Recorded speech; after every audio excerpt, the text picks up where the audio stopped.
Hi, I'm Ravi Raj, and this is Talking with Legends in Kitchen.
Hello viewers, fun in the kitchen के इस fun fill episode में हम आपको एक ऐसी शख्सियत से मिलवाते हैं जो डांस डायरेक्टर हैं और कोरियोग्राफर हैं और साथ ही में भूमिका क्रिएटिव डांस ग्रुप के डायरेक्टर भी हैं।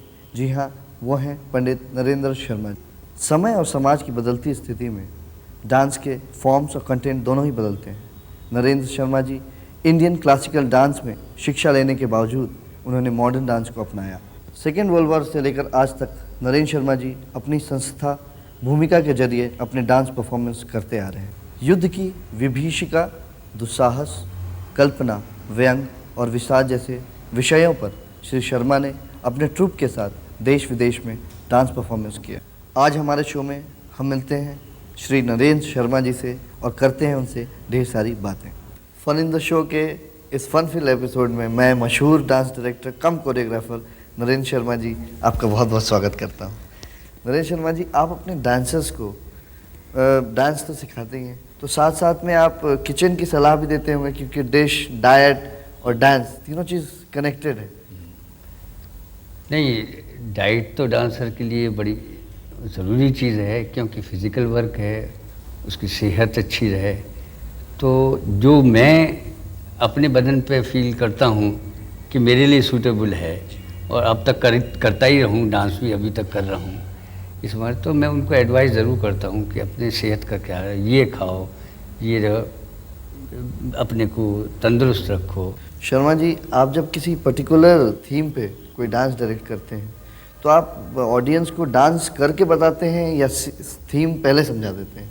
जब मैं अपनी थीम को ऑडियंस में प्रेजेंट करता हूँ तो थोड़ा सा एक स्केलेटन डिस्क्रिप्शन तो होता है, लेकिन मेरी एक फॉर्म ऐसी है कि अपने आप वो एक्सप्रेस करती हुई चली जाती है। जो भी आपका थीम होता है डांस में, क्या ये समय और हालात के साथ बदलता रहता है?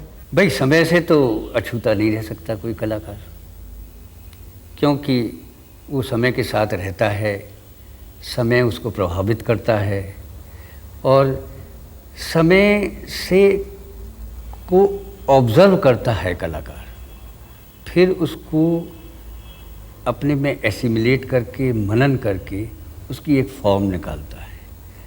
तो उसके साथ साथ समय और कला एक, मैं तो समझता हूँ कि एक दूसरे का आदान प्रदान है। क्योंकि अब ये बात दूसरी रही कि आप कौन सी थीम लेते हैं, तो उस थीम को भी ये नहीं है कि ज़िंदगी की टेंशन ही दिखाई जाए, माधुर्यता भी है जीवन में, वो भी समय के साथ है। तो वो समय के साथ फॉर्म, एटलीस्ट मैं तो प्रभावित काफ़ी होता हूँ। शर्मा जी, आपने इंडियन क्लासिकल डांस सीखा, लेकिन वक्त के साथ आपने मॉडर्न डांस को अपनाया, इसके पीछे क्या वजह है? क्लासिकल मैंने ज़रूर सीखा और मैंने 3 साल कथकली सीखी, 1 साल भरतनाट्यम सीखा, मणिपुरी सीखा। लेकिन मैं जहाँ मेरी ट्रेनिंग हुई दादा उदय शंकर के नीचे अल्मोड़े में, उनकी विचार ये रहा जाए कि अपनेपन, अपनी ओन पर्सनैलिटी जो तुम्हारे लाइफ में फील करते हो, उसको तुम डांस के रूप में आए। वो ही आप मॉडर्न कोरियोग्राफी कहिए या कंटेम्प्रेरी कोरियोग्राफी है, क्योंकि फिर कलाकार जीवन से बहुत कुछ लेता है। खाली टेक्निक पे नहीं डिपेंड करता है। आप कंटेम्प्रेरी लाइफ को डिनाई नहीं कर सकते। इवन क्लासिकल वाले भी कंटेम्प्रेरी वर्क करने लगे, लेकिन हम तो उसी विचारधारा से चलते हैं कि लाइफ से ड्रॉ करो, उसको एसिमिलेट करो और किसी टेक्निक में बांध के उसको उस टेक्निक का डेकोरेटिव एलिमेंट ना बना दो। तो ये भी एक प्रैक्टिस है जो समय के साथ साथ मैंने कल्टीवेट की है, और मैं उसको इम्प्रोवाइज़ करता हूँ, फाइंड आउट करता हूँ, स्केच करता हूँ, उसकी टाइमिंग करता हूँ। तो ये मैं एक फॉर्म निकाल पाया हूँ अब तक। शर्मा जी, आप वेस्टर्न क्लासिकल और इंडियन क्लासिकल के बीच में क्या डिफरेंस पाते हैं? ये क्लासिकल की तो अपनी अपनी विचारधारा है, वेस्ट की कहिए या अपने यहाँ के कहिए, लेकिन ज़्यादातर हमारे डांसेस जो हैं, एक तो हम ज़्यादातर उन डांसेस की बात कर रहे हैं जो क्लासिकल डांसेस हैं। वो तो मंदिरों में या रजवाड़ों में या दरबारों में हुए, और सोलो डांसिंग था, उनकी ऑडियंस भी अलग थी और कुछ विचारधारा भी अलग थी, कुछ मंदिर के एटमॉस्फेयर था, कहीं दरबार। जहाँ तक फोक डांस का था वो तो प्रचलित, वो अपने एक समाज के रूप में ही था। पर वेस्टर्न डांस जो है ना, क्लासिकल डांस, वो बैले डेवलप किया, रशिया में डेवलप किया, और रशिया में बैले जो उसकी अपनी अपनी ट्रेनिंग है। लेकिन इनकी उत्पत्ति अपने समय, अपने वातावरण में, अपनी परिस्थितियों में, अपने समाज में डेवलप की, और वो समाज कंपैरेटिवली अलग है। वेस्टर्न बैले जो है ना, स्टेज ओरिएंटेड शुरू से ही था, लेकिन Indian classical dance stage, modern stage oriented नहीं था। Sharma ji, Indian classical dance एक तो सिकुड़ता जा रहा है सिर्फ एलीट क्लास के पास, और दूसरा ये है कि विदेशों में इसे एग्जॉटिक इंडियन आर्ट के रूप में देखा जाता है। तो इसके बारे में आपकी क्या राय है? सही है, क्योंकि एग्जॉटिक आर्ट यूँ हो गया है कि हम लोगों ने ये वहाँ जो विदेश में गए हैं वहाँ इसको ऐसा सोचा गया कि हमारी पुरानी परंपरा है जी, और पुरानी परंपरा को हम प्रेजेंट कर रहे हैं जी। अब पुरानी परंपरा को आप जब दिखाएंगे तो वो एक सीमित ऑडियंस में एक ट्रेडिशन को आप दिखा रहे हैं जी। तो वो उनकी परिस्थिति में वो आधा समझ पाते हैं, आधा अप्रिशिएट करते हैं, लेकिन वो अल्टीमेटली समझते हैं एग्जॉटिक आर्ट है। लेकिन एग्जॉटिक आर्ट को एक थिएटर का रूप देना, एक वो दादा उदय शंकर ने ही किया, क्योंकि वो 30s में उसी एग्जॉटिक आर्ट को एक ऐसे प्लेटफॉर्म पे ले आए जो कि लिविंग थिएटर आर्ट था। Historically credit goes to him. तो नेचुरली अब ये जो परंपरा वहाँ से चली है, तो हम अभी तक एग्जॉटिक आर्ट को ही ज़्यादा जोर देते हुए चलें और परंपरा से कनेक्ट कर दिया। लेकिन कंटेम्प्रेरी जो प्रोडक्शंस हैं उन्होंने हमने प्रोजेक्ट भी इतना नहीं कर पाए हैं। और जब कभी जाते हैं, हम लोग जब जाते हैं कि बड़ा वो डांस थिएटर परफॉर्मेंस देखना चाहते हैं, उसका हमने ज़्यादा प्रोजेक्शन कर ही नहीं है, तो वो वहीं सीमित रह जाता है कि इंडिया में एक्सोटिक आर्ट जो है ना वो ट्रेडिशन का है। शर्मा जी, ये जो विदेशों में मिथ बना हुआ है एग्जॉटिक आर्ट के रूप में, तो इसको आपका जब ग्रुप जाता है वहाँ, तो इसको तोड़ने के लिए आप लोग कुछ कोशिश करते हैं? जब हम परफॉर्म करते हैं तो उनको ये भी पता लगता है कि कुछ कंटेम्प्रेरी वर्क हो रहा है। और यहाँ भी मैंने देखा कि यहाँ, क्योंकि हमारी परफॉर्मेंस ज़्यादा तो होते नहीं दिल्ली के अंदर, जब विदेशी थिएटर लोग के पर्सनैलिटीज़ आती हैं या डांस के स्कॉलर्स आते हैं और जो उनको कॉन्टेक्ट है कि भाई एक ग्रुप है जो कंटेम्प्रेरी करता है, वो बड़े प्रभावित हो जाते हैं। वो कहते हैं कि यहाँ है, इस देश में कंटेम्प्रेरी वर्क हो रहा है। शर्मा जी, टीवी मीडिया के आने के बाद बाहर का कल्चर हमारे देश पे हावी होता जा रहा है, और इस सब कुछ होने के बावजूद हमारा इंडियन क्लासिकल कल्चर या इंडियन क्लासिकल डांस या जितनी भी चीज़ें हैं वो उतना नहीं फैल पा रहा है। तो इसकी वजह क्या है? वो तो ऑब्वियस है, क्योंकि टीवी जो है ना अब हमारे घरों में घुस गई है। बेडरूम में घुस गई और जिसमें वो ऐसे पॉपुलर कमर्शियल प्रोग्राम्स हैं उसमें यंग पीपल अफेक्टेड होते हैं। लेकिन इसका काउंटर हमने कभी नहीं सोचा, अनलेस हम कोई ऑल्टरनेटिव इक्वल पावरफुल एंटरटेनमेंट इसको यंग पीपल एजुकेशन से, एजुकेशन मतलब ये नहीं है कि 2-4 डांस सिखा दिए और एक रियल थिएटर फॉर चिल्ड्रन जो देशों में विदेशों में देख के आया हूँ मैं, वो किया है और वो पार्ट ऑफ एजुकेशन हो जाए। शर्मा जी, क्या आज भी आप इप्टा थिएटर ग्रुप से जुड़े हैं और इस थिएटर ग्रुप ने आपके डांस परफॉर्मेंस को किस तरह दिशा दी? नहीं, इप्टा से तो मैं जुड़ा नहीं हूँ, इस वक्त नहीं हूँ, मैं इंडिपेंडेंट हूँ कम्प्लीटली।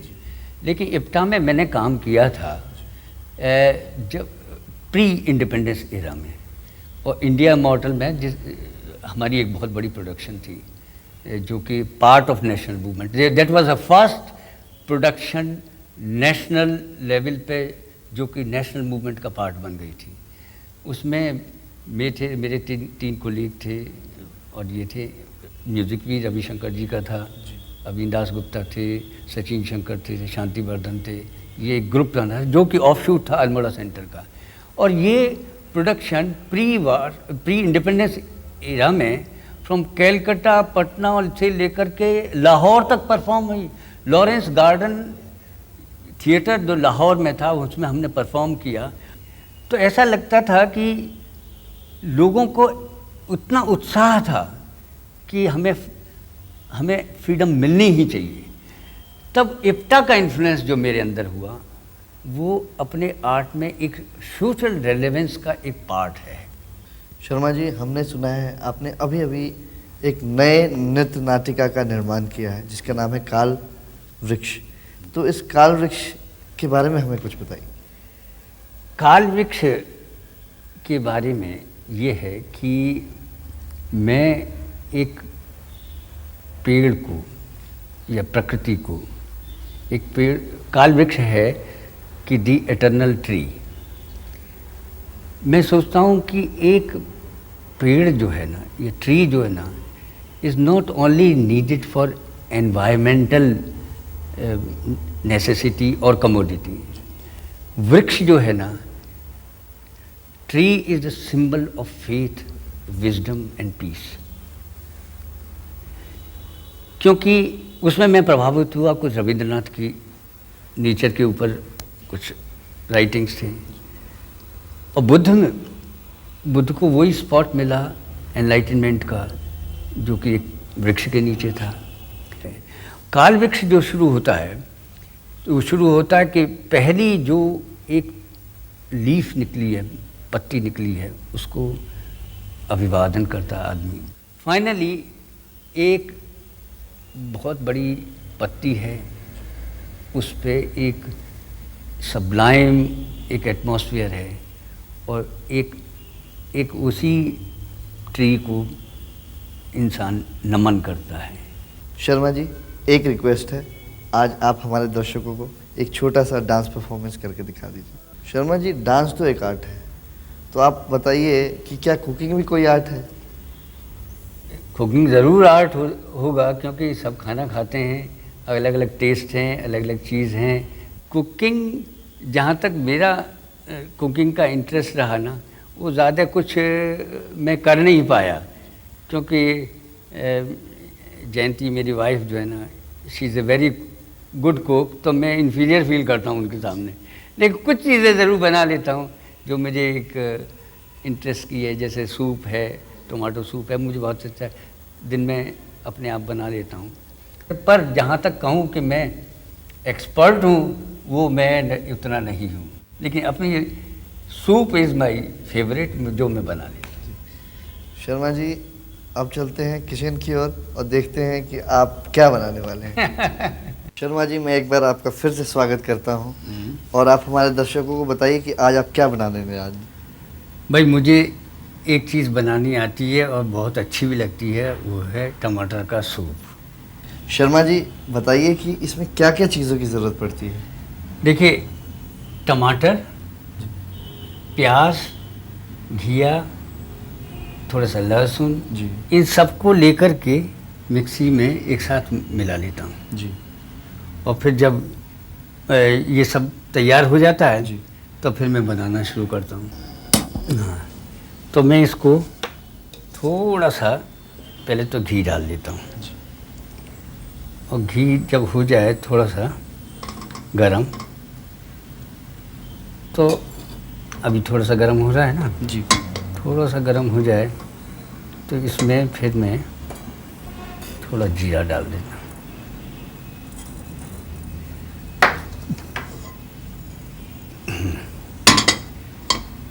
और जब जीरा थोड़ा सा चटकने लगे जी तो थोड़ी सी मैं इसमें हल्दी भी डाल देता हूँ। हल्दी डालने के बाद थोड़ी सी, थोड़ी बहुत थोड़ी हींग, ये अब इसको थोड़ा सा गर्म हो जाने दें। जी। शर्मा जी एक बात बताइए कि आपने कभी फिल्मों में कोरियोग्राफी की है? हाँ हाँ, फिल्म में था। जी। मैं बॉम्बे टॉकीज़ में और फिल्मिस्तान में जी। था। बॉम्बे टॉकीज़ उस वक्त जो था वो मिस्टर एक वाचा थे, अशोक कुमार, जी वो प्रोपराइटर थे। तो वहाँ एक नितिन बोस वहाँ एक पिक्चर बना रहे थे, मशाल, और फिल्मिस्तान में काफ़ी काम किया। लास्ट पिक्चर जो मेरी थी IS जौहर की थी, नास्तिक, नास्तिक। नास्तिक, जिसमें नलिनी जयवंत का डांस था, जी। और वो मेरी लास्ट पिक्चर थी। उसके बाद मैं बम्बई छोड़ दिया। ज़रा सा वो डाल दीजिए। हाँ तो गर्म हो गया ये। हाँ, अब गर्म हो गया।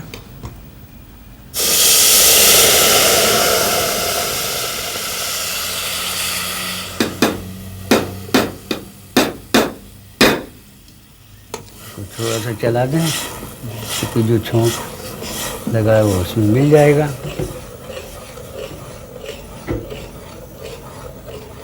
तो उसी तरह से काम करने के बाद कुछ फिल्म लाइन से मैं हट ही सा गया। तो आपको कोई फिल्म अच्छी लगती है या कोई फिल्म के कोई गाने जो आपको बहुत पसंद हो? अच्छा, पानी भी डालना है इसके बाद थोड़ा? थोड़ा सा पानी अच्छा। डालना। फिल्म के गाने, फिल्म जनरली मुझे तो खास कर मेरा टेम्परामेंट दूसरी तरफ चला गया था। बातों बातों में जी ये मुझे ख्याल आया कि नमक भी डाल दूं, जी और थोड़ा सा, क्योंकि ये थोड़ा सा गाढ़ा है, इसको पतला, सूप में पतला अच्छा लगता है, अच्छा तो मैंने इसमें ये भी डाल दिया। थोड़ा सा मुझे ये सूखा धनिया पसंद है, ये पिसा हुआ, जी इसको भी मैं डाल देता हूँ। ये हमारा हमेशा सूखा धनिया पिसा हुआ तैयार रहता है। शर्मा जी आपको कौन कौन से अवार्ड मिले? अवार्ड मुझे एक तो संगीत नाटक अकेडमी का जी अवार्ड, ये अब मैंने इसको थोड़ा सा बंद कर दूँ, जी बंद करके इसको इसमें लगा देते हैं। अब ये बनने दीजिए। अच्छा। अवार्ड में अवार्ड मुझे संगीत नाटक अकेडमी का अवार्ड मिला मुझे कंटेम्प्रेरी कोरियोग्राफी में, फिर यूपी संगीत नाटक अकेडमी का मिला, और फिर यहाँ का दिल्ली का साहित्य कला परिषद का अवार्ड मिला। फिर मुझे एक इंटरनेशनल अवार्ड भी मिला, सोवियत लैंड नेहरू अवार्ड। मुझे लगता है कि कुछ तैयार हो गया। तैयार हो रहा है। सीटी तो इसको कितनी देर लगते हैं ऑलमोस्ट तैयार होने में?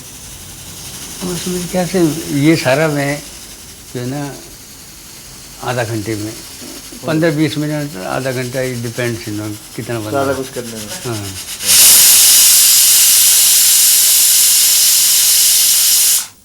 जयंती आओ, सूप तैयार है, आओ, आ जाओ, आ जाओ, देखो कैसा बना है?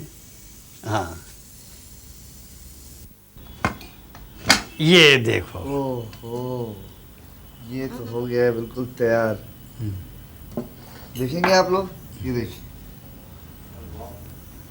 कितना अच्छा लग रहा है, नहीं? कैसा लग रहा है आपको? हाँ, शक्ल तो अच्छी है। शक्ल अच्छी है, शक्ल अच्छी है तो फिर तो खाने में अच्छा ही होगा। अच्छा, अब आप जरा चखिए तो सही। तो देखने में इतना खूबसूरत लग रहा है और खुशबू भी कमाल की आ रही है। बस गरम बहुत होगा। हाँ, पहले जयंती जी बताएंगे कि कैसा बना है, मैं बाद में बताऊंगा। मैं पहले बताऊंगा। गरम है। बहुत फैबुलस सूप बनाए। शर्मा जी, आपने अपना कीमती वक्त निकाला और आप हमारे शो में आए और इतना बेहतरीन सूप पिलाया और हमें अपने नृत्य के बारे में अवगत कराया। हम आपके बहुत बहुत आभारी हैं। सो व्यूअर्स, आपको कैसा लगा नरेंद्र जी से मिलकर और उनसे डांस के बारे में ढेर सारा ज्ञान प्राप्त कर और बेहतरीन सूप पी के? तो मिलते हैं अगले हफ्ते इसी वक्त। Bye for now.